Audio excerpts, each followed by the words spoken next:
Ever wondered what it's really like to self-publish? Obsessive, compulsive, addictive. Autonomy, power, freedom, control. Accountability, responsibility, a heavy burden. These are just a few of the feelings that self-published authors have every single day.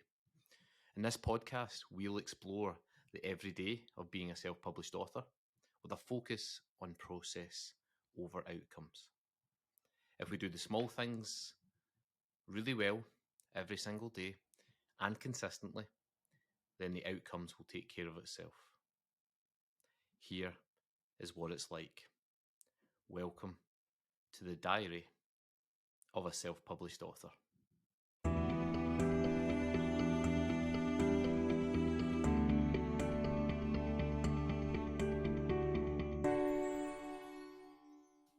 Hello and welcome to the diary of a self-published author with me, Stuart White.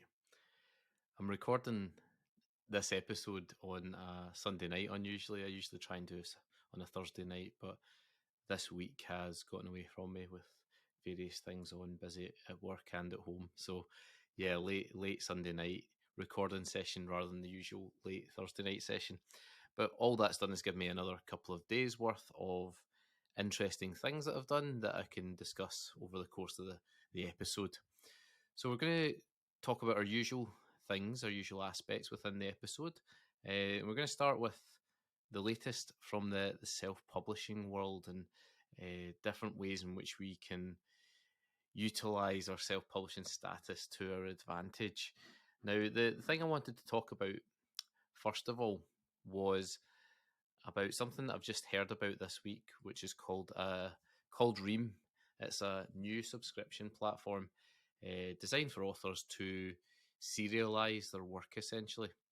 Now, on KDP, for self-published authors, there is the option, if you're a US author, to use Kindle Vella to serialize work and for people to pay for your work and that capacity, rather than obviously it is a completed work where you're publishing it on KDP. And so it's really interesting that this has come around just now, because I've been thinking for a while, actually, I'd quite like to have Kindle Vella available to me as a UK author, and frustratingly, obviously, it's US only at the moment. With maybe it'll come to UK eventually, but it's something that I thought actually this could be quite useful for me, and as a way to serialize some things. I've got some ideas for shorter content and so on as well. So I've been on the lookout for something like this, and so when I read about this, I read about it in the Jane Friedman's Hot Sheet, which comes out every couple of weeks. It's a brilliant newsletter to get. It's a paid one, but it is really, really good. If you subscribe to it, you basically, and it's really, really well curated, and all the key weekly or fortnightly events are all curated together into this nice, neat package for you in the newsletter. And as I say, the thing that stuck out to me this week was the introduction of this Ream platform. Now, essentially, what it is a way to serialize your work and for people to subscribe to that.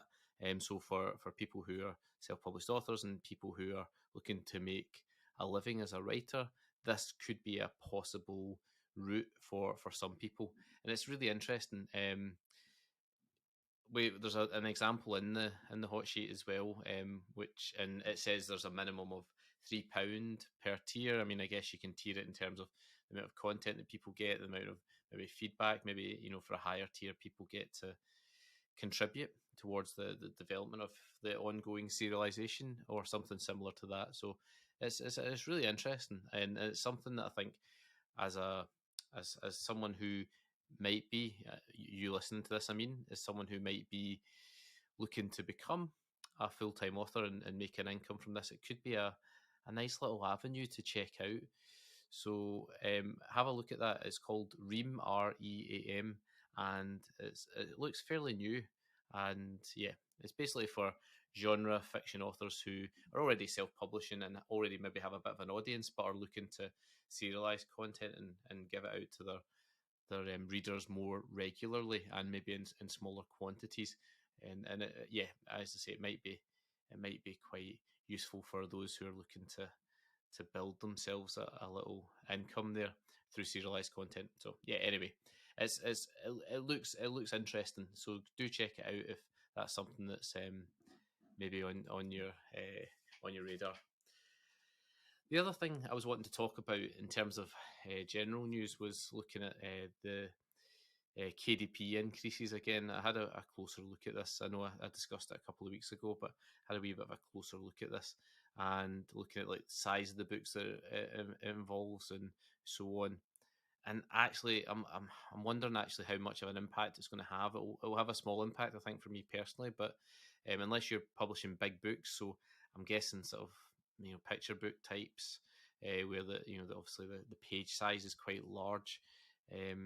That'll probably affect them more than it would for those producing small novels. But yeah, interestingly as well, I think that the cost per page in terms of the ink that they're using is actually going to decrease, apparently, according to something that I read about it as well. So it might be that in some ways that those things level out, but we'll see. That's an interesting thing to keep your eye on as well if you're a self-published author, is the changes that are happening there, and look at how it's specifically going to affect you and your books, obviously, because as I say, there seems to be a certain size of books that are going to be more drastically impacted than others.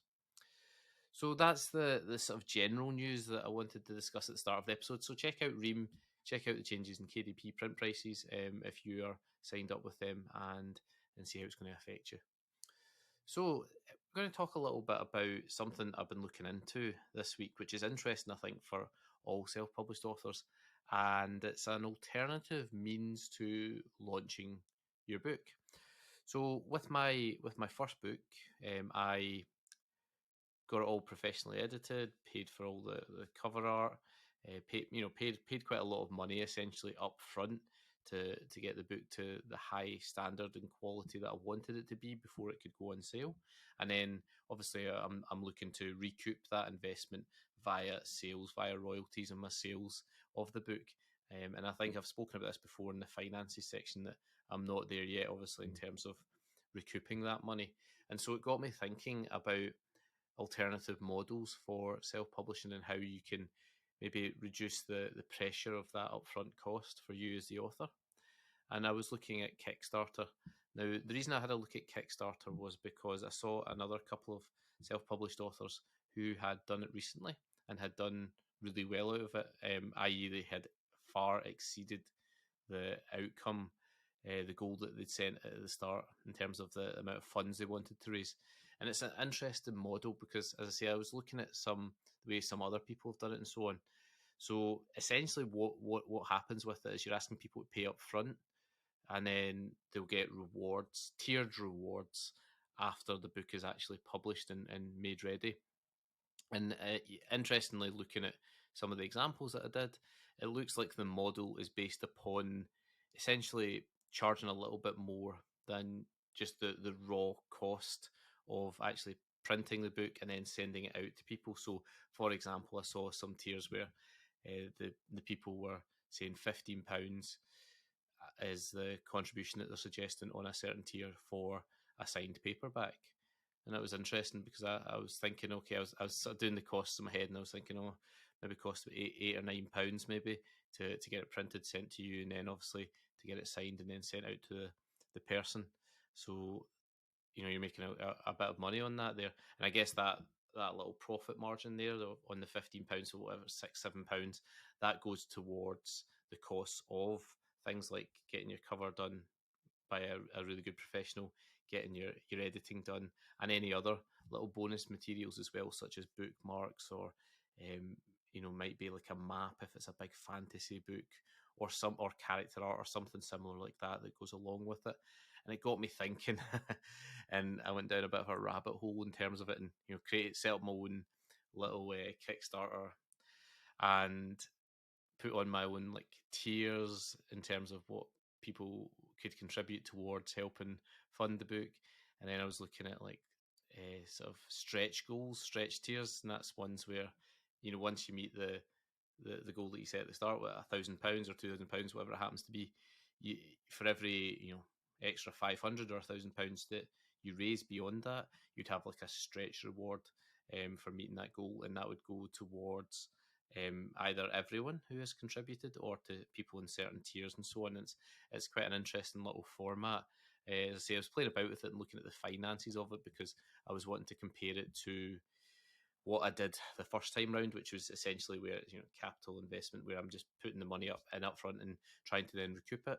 This could be a way of getting the money up front and then obviously delivering on the product. Advantages and disadvantages, I think, to both methods. Obviously, with the Kickstarter, you run the risk of maybe not getting the product produced in the timeline that you have maybe promised to people, or the quality of the product's not as good because you have rushed it, or there are things that can get in the way of it. Maybe not a significant a number of things, but there are a few things. And obviously, one of the big disadvantages for me, and all self-published authors should really be considering this if they're going to do a Kickstarter, is that you've then got all those sales which are not being recorded anywhere.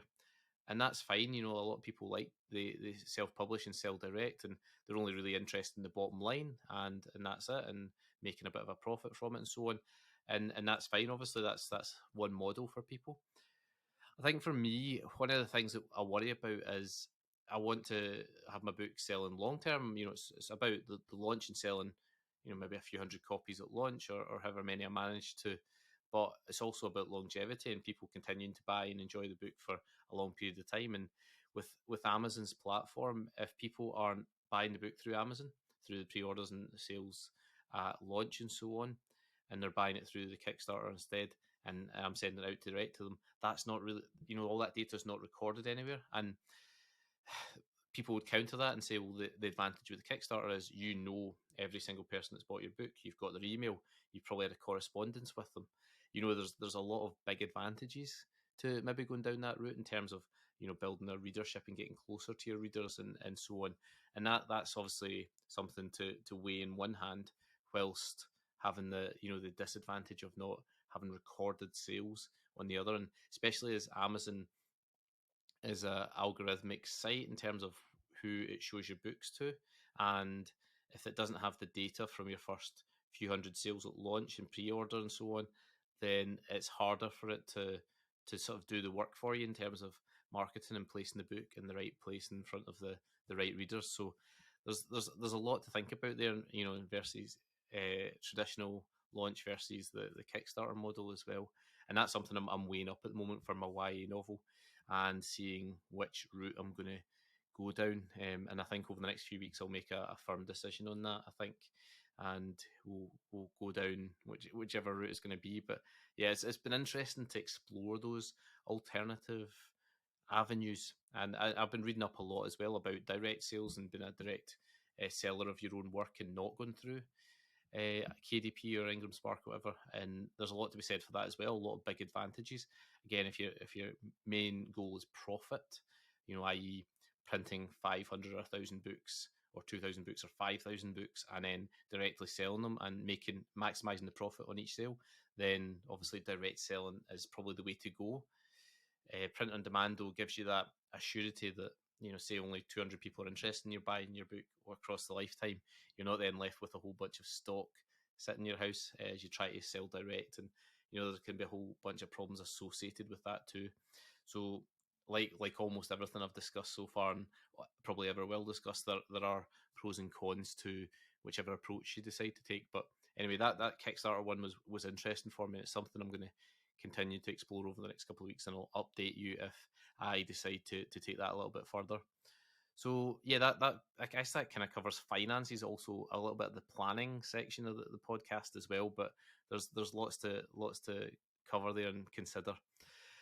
So what have I been up to writing, editing wise? Well, I have spent most of the last week focusing on my YA work. I've said before in the podcast that I do like to flick between projects because I don't have great attention span at times, and also just because it keeps things fresh and gives you an opportunity to cross apply different things that you've learned from each book and apply it to the other one, and vice versa.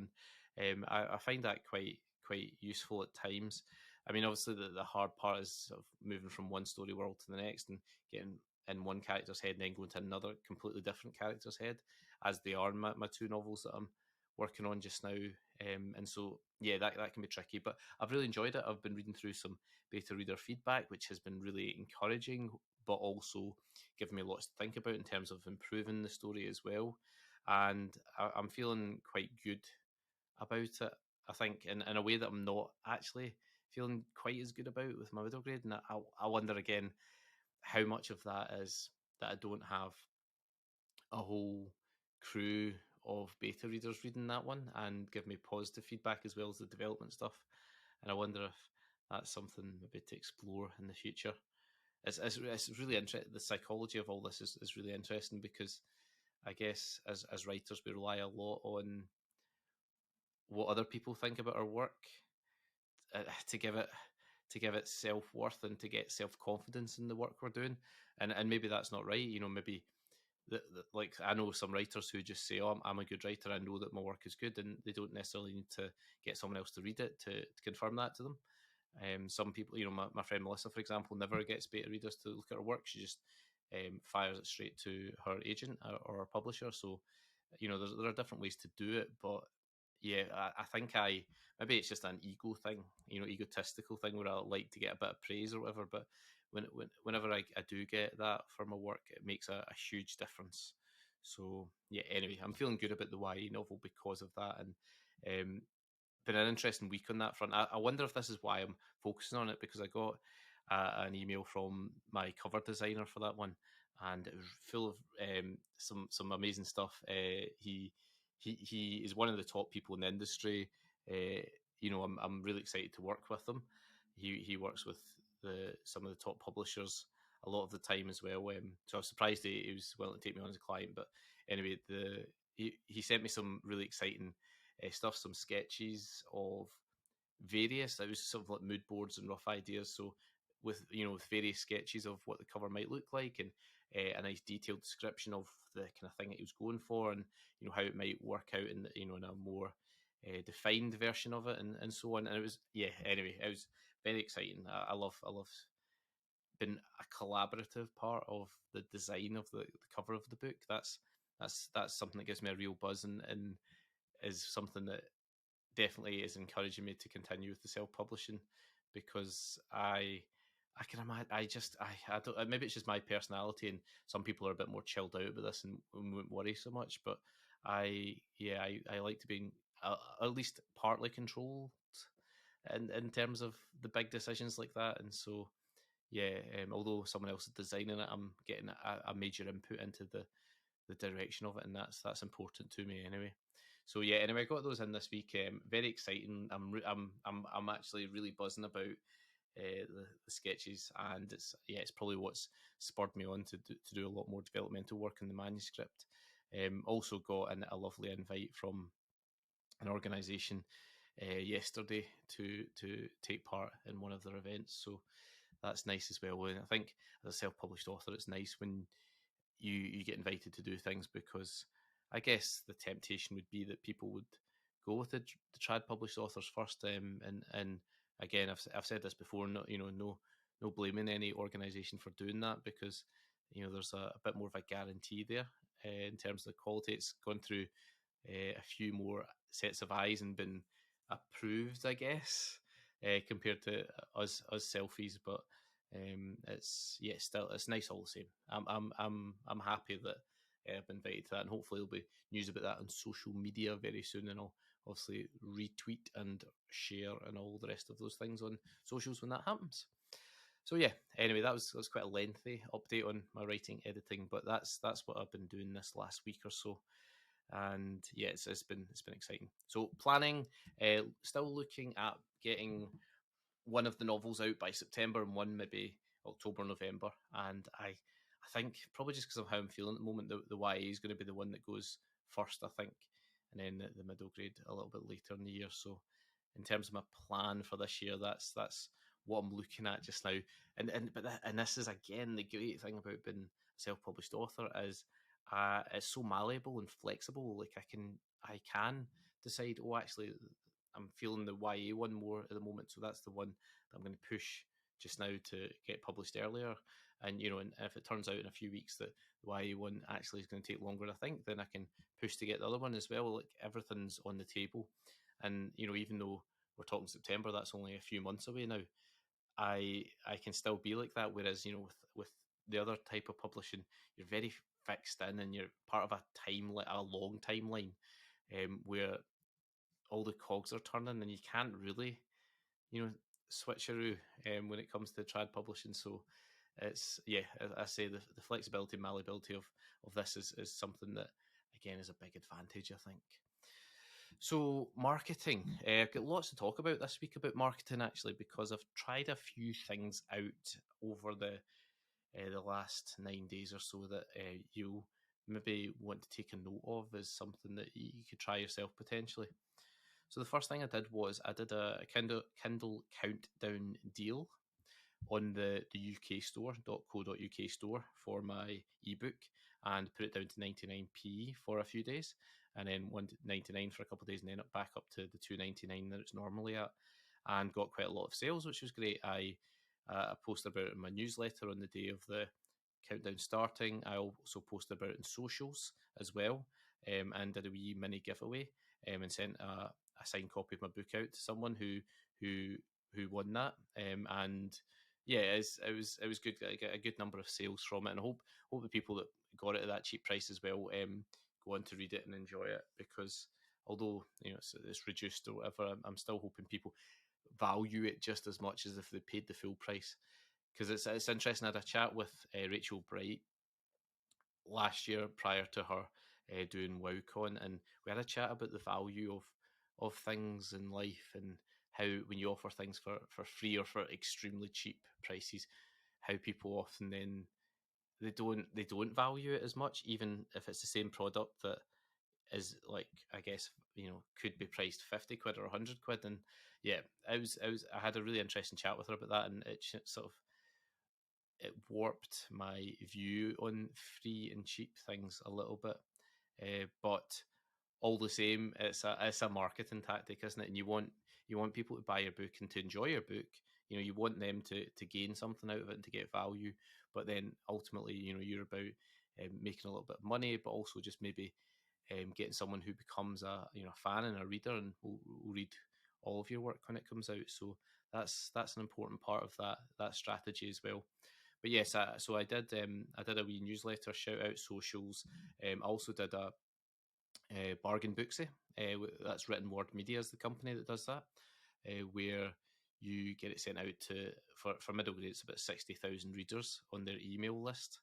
I think I paid $20. They're a US company. I think I paid $20 to be part of that, and their readers are primarily US. So, and it was only the .co.uk site that had the countdown deal on. So that was good that it got some sales, or it probably contributed to some of the sales, based on that, because it was the UK site. But I'm also planning to do a Kindle countdown deal, because you can do one in each region in the middle of June, and I'm going to do another Bargain Booksy. Same thing again, $20, 60,000 readers. These will mostly be US readers, and because I'm doing it on the .com site, that's where the majority of US readers would get their books from. So I'm hoping that will cause another wee surge in sales of the book, the ebook. The very cheap ebook, it'll be 99 cents on the 14th of June. So we'll see how many people decide to take up on that. But I'm actually doubling down a little bit on my marketing for that Bargain Booksy. I'm also looking at another couple of sites as well, to basically do the same thing, send an email out to a big list of readers for the reduced cost ebook. And it's one of those things that you got to be careful about how much you spend. Obviously, it has to be less than what you recoup in terms of the sales. So, but I've looked at another couple of sites as well, and what I'll do is I'll let you know how that goes after it, and I'll let you know which sites were maybe the more successful ones if you're thinking of doing a wee Kindle countdown deal with your ebook at some point. But it was really interesting to do that, and I had a good couple of days where it was nice, going in and checking the dashboard and seeing some sales and some Kindle page reads, Kindle Unlimited page reads, rather than you know, that sometimes you go in there and there's none in a day, and you're like, oh god, that's rough. But aside from that, marketing wise, I have been continuing to do my Amazon ads, which are just about breaking even at the moment. So they're worth doing, you know, if they're breaking even, because although I'm not making any money, what I'm spending, I'm recouping, and more people are reading the book, and that's, you know, more potentially reviews, you know, more chance that I might pick up someone who becomes a fan of my books and then will read further books down the line and so on. So it's all good on that front, and I'm happy if they continue to roughly break even. You know, even if I was making a slight loss, I'd probably still consider continuing with those, because as I always talk about, you know, it's about legacy marketing and long term thinking rather than just immediate returns that are important. Because I want a career, not just to sell one book well. And the other thing I've started as well, I think I talked about this last week, but it's the BookBub ads as well. And I've been doing a bit of A/B testing on their ads. So A/B testing, if you've not come across it before, is where you put uh, everything the same except from one variable. You know, I'm a scientist, and I talk to the kids all the time about this in terms of doing research and so on. You know, you should keep every variable the same except the one thing that you want to test. And so I've been testing the image for my BookBub ads this week with some A/B testing, and I put up 5 different images, set up 5 ads with all the copy and every other detail all the exact same on all 5 ads, but only changing the image on each one. And it's been really interesting to see the difference. You pay for clicks rather than impressions with BookBub ads, which is similar to Amazon ads, and so you you don't actually, unless unless you happen to be in you know, and getting lots of clicks and not very many sales, you tend not to be losing much money, if you lose any money at all doing these ads. That's in my experience anyway. And so it's been interesting to watch it, and it turns out one of the images is actually the first one, image one, the first one that I did, is getting 5 times more clicks than the other ones. There's one that's doing slightly better than the other ones, the best of the rest, which I might consider, you know, keeping and using again in the future. But I'm probably going to switch off the 3, especially that are doing poorest there, and then, you know, maybe doubling down on the one that is performing better. And it's a really interesting way to approach ads. It's obviously a well worn tactic amongst marketers, the A/B testing, but I've not really done it on that scale before, where I've used 5 different variants, and that was interesting to do. And it's made it very clear which one is performing best and which one is most appealing to people and making them click. And yeah, I'm going to obviously continue to use that one and maybe switch off the other ones. So yeah, a good little tip if you are doing any marketing, paid marketing, is to A/B test and see which ones work best. And I'm probably not going to stop there. I'm going to probably try more and more variants and do more and more A/B tests, and you know, and try and refine my ads and so on over time so that they perform better, and we get people buying the book, which is, you know, which is obviously the ultimate goal, isn't it? So yeah, anyway, marketing wise, that's what I've been up to. So yeah, quite a busy little week. And yeah, I've had some mixed success with those. I've found Amazon and BookBub to be quite similar, and obviously the Kindle Countdown deal I had got me a number of sales as well, so that was definitely worth it too. And then lastly, we're going to just skip over finances, I think, this week, because I've kind of covered that and talking a little bit about the Kickstarter and so on. So, and a little bit in the marketing section as well. So we're going to go into the last section, which I always cover in the podcast, which is talk a little bit about health and mental health and sort of well-being for writers, and you know, and what's going on with me, but also just generally speak about what kind of good things we can be doing as writers to help ourselves. So it's been quite a positive week, as you can probably tell from the tone of my podcast today, in terms of, you know, everything that's going writing wise, and that's great. And and it'd be amazing if I could just sort of bottle and replicate this week for every week, but it's obviously not like that, and you know, things will get in the way. You know, I know, for example, I'm going to be busier on the home front over the next few weeks. As my wife is doing more work essentially, and so won't be at home as often, so less time for me to nip off to the computer and do any work or writing. So, you know, I know that that's probably going to make me feel a bit bummed out not to get as much done, but that's just the way of things, isn't it? That's just how life is, and trying your best to treat the friend and the foe as the same old person, then you can balance things out. When things are going well, don't get too carried away. When things are going badly, don't get too um, bummed about it, and don't be too hard on yourself.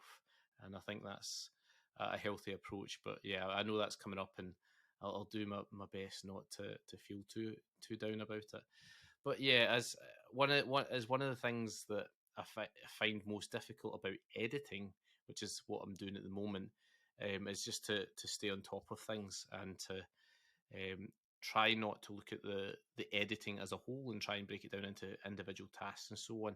And I think that's quite good mentally, isn't it, to break down large things that you have to overcome into small, manageable chunks and goals. And so that's probably the best little tip this week that I can give to you for writing mental health, and ways to make sure that you're not being too tough on yourself, especially when you get a developmental edit back and you're just like, how am I going to possibly do this? But one of the things I've done this week is I've been breaking down. I've been taking notes. What actually do I need to do? What physically do I need to do to the story, to the manuscript, in order to improve all these things?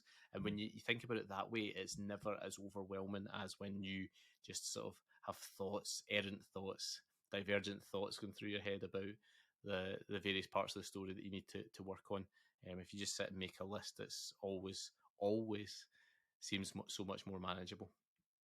So yeah, things that are good on that front, and I think that's probably quite a nice little note to finish on. I'm hoping that I'll get someone on to have a chat about their self-publishing journey and the kind of things they get up to as well very soon in one of the future episodes. It's just finding A, the people, and B, the time to get it all done. A mutual time where both people are free. Because I think if you choose to go down the self-publishing route, you're quite an entrepreneurial person, which means you're quite busy and you're probably juggling many balls in the air at the same time, and so it can be hard to get together with people. But I'm hoping for that soon, and I think those will be some quite interesting episodes, because as much as it's nice to share my things and for hopefully you guys to learn from that, it's also fresh to get perspectives from people that are doing different things, and might be working, and for me personally, it might be working better than what I'm doing. I might consider a switch. So thanks very much for listening to the Diary of a Self-Published Author. I'm Stuart White, and I'll see you all next time.